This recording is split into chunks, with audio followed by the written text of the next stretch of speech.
एक योद्धा जिसने अकेले ही सैकड़ों शत्रुओं को परास्त कर दिया हो, एक ऐसा वीर जिसका लक्ष्य कभी चूका ही नहीं, जिसकी धनुष की टंकार से आसमान भी कांप उठे, जिसका नाम स्वयं ईश्वर के साथ जुड़े। हम बात कर रहे हैं महाबली अर्जुन की, जिसे महाभारत का सबसे बड़ा धनुर्धारी भी कहा जाता है। लेकिन क्या आप जानते हैं कि इस महायोद्धा को हराने का साहस और शक्ति आखिर किन 5 योद्धाओं के पास थी? क्या सच में ऐसे कोई योद्धा मौजूद थे जो अर्जुन को चुनौती दे सकते थे? महाभारत के युद्ध में अर्जुन का पराक्रम, उसका धैर्य, उसकी रणनीति, ये सब तो जग जाहिर है। लेकिन ऐसे कौन से 5 योद्धा थे जिन्होंने अर्जुन को चुनौती देने का प्रयास किया था, जिन्होंने उसके साहस और कौशल को अपने शौर्य से मापने का दुस्साहस किया? चलिए इस वीडियो के अंत तक आप भी जान जाएंगे उन 5 योद्धाओं को जिनके अंदर अर्जुन को हराने का सामर्थ्य था। 5वें स्थान पर है भीष्म पितामह। भीष्म पितामह जिनका नाम सुनकर ही हर कोई थर थर कांपता था। भीष्म पितामह ने कई सारे शक्तिशाली योद्धाओं को परास्त किया था। कहते हैं उनमें से एक अर्जुन भी थे। संपूर्ण महाभारत के दौरान अर्जुन कभी भी भीष्म पितामह को सीधे तौर पर परास्त नहीं कर पाए थे।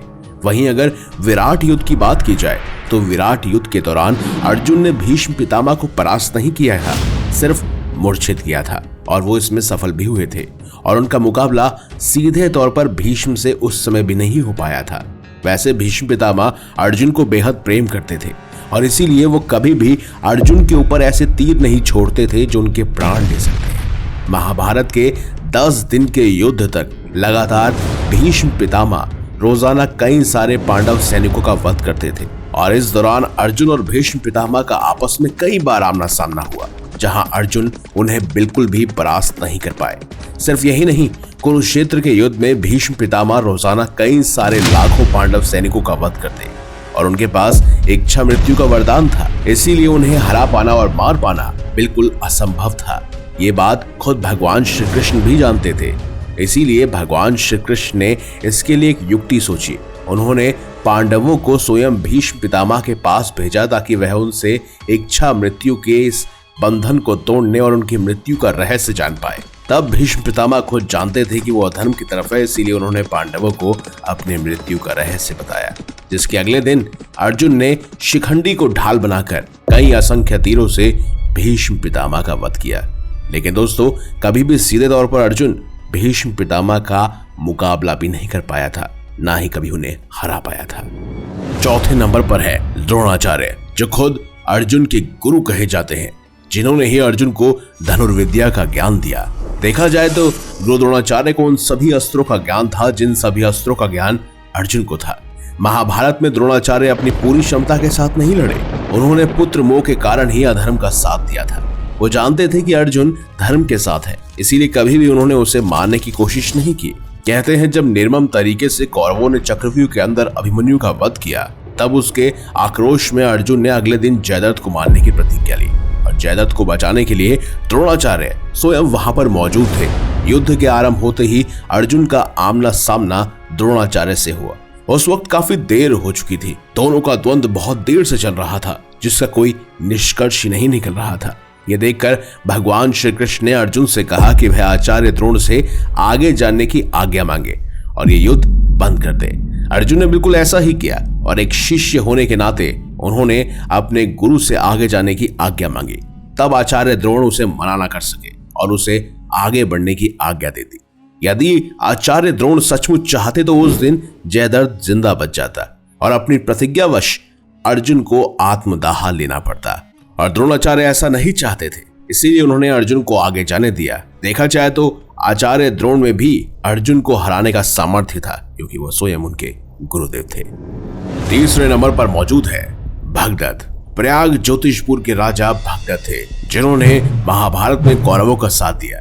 उनके दोनों बेटों को ही स्वयं महाभारत में नकुल और सहदेव ने और साथ ही अर्जुन ने मार गिराया था। इससे भगदत्त अर्जुन पर बहुत गुस्सा हुए और उनके साथ युद्ध करने के लिए निकल पड़े।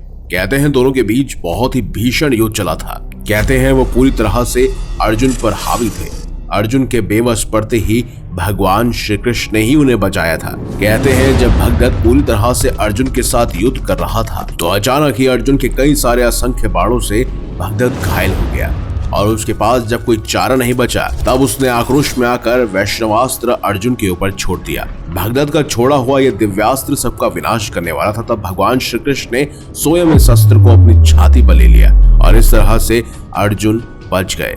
लेकिन उसके बाद अर्जुन ने भगदत्त का वध कर दिया। देखा जाए तो भगदत्त और अर्जुन दोनों ही महान योद्धा थे। दोनों का आमना सामना जब हुआ तो कोई भी किसी को हराने में सक्षम नहीं था। दोनों ही बराबरी की टक्कर रखते थे। वहीं दूसरे नंबर पर है अर्जुन के पुत्र प्रभुवाहन। कहते हैं जब अर्जुन वनवास काल में गए थे तब वह मणिपुर पहुंचे जहां पर उनका विवाह चित्रांगदा के साथ हुआ था और उन्हें एक प्रभुवाहन नामक पुत्र की प्राप्ति हुई थी। कहते हैं जब पांडव महाभारत का युद्ध जीत गए थे तब उसके बाद युधिष्ठिर को चक्रवर्ती सम्राट बनाने के लिए उन्होंने एक अश्वमेध यज्ञ किया जहां पर उसका घोड़ा जाते जाते मणिपुर जा पहुंचा और उस समय प्रभुवाहन वहां के राजा थे। अश्वमेध के घोड़े के साथ अर्जुन थे। ऐसे में प्रभुवाहन और अर्जुन के बीच एक युद्ध हुआ। कहते हैं प्रभुवाहन ने अर्जुन का वध कर दिया जिसके बाद नाग कन्या उल्पी ने स्वयं मणि की सहायता से अर्जुन को पुनर्जीवित किया था। इस विषय पर हम पहले भी एक वीडियो बना चुके हैं, आपको लिंक डिस्क्रिप्शन में और साथ ही आई कार्ड में अवश्य दिख जाएगा। वहीं पहले नंबर पर कोई और नहीं बल्कि पवन पुत्र हनुमान है। जी हाँ, पवन पुत्र हनुमान से कभी भी अर्जुन नहीं जीत सकते थे। इस विषय पर हमें एक पौराणिक गाथा भी मिलती है। कहते हैं महाभारत युद्ध खत्म होने के बाद अर्जुन को अपनी धनुर्विद्या और अपने बाणों पर बेहद घमंड हो गया था और भगवान श्री कृष्ण को यह बात पता थी। इसीलिए उन्होंने हनुमान जी को भेजा अर्जुन के उस घमंड को चकनाचूर करने के लिए। अब अर्जुन और हनुमान जी के बीच में वार्तालाप चल रही थी जहां पर अर्जुन ने कहा कि आपने रामायण काल में भगवान श्री राम ने स्वयं बाणों की सहायता से पुल क्यों नहीं बनाया, उन्होंने पत्थर का सहारा क्यों लिया। और ऐसे में अर्जुन अपनी बड़ाई करने लगे। तब हनुमान जी ने कहा कि अगर वो अपने बाणों से एक पुल का निर्माण कर देंगे और अगर मैं उस पर चल पाया, वो पुल मेरा भार उठा पाया, तो मैं मान लूंगा कि अर्जुन भगवान श्री राम से भी बड़े धनुर्धारी थे।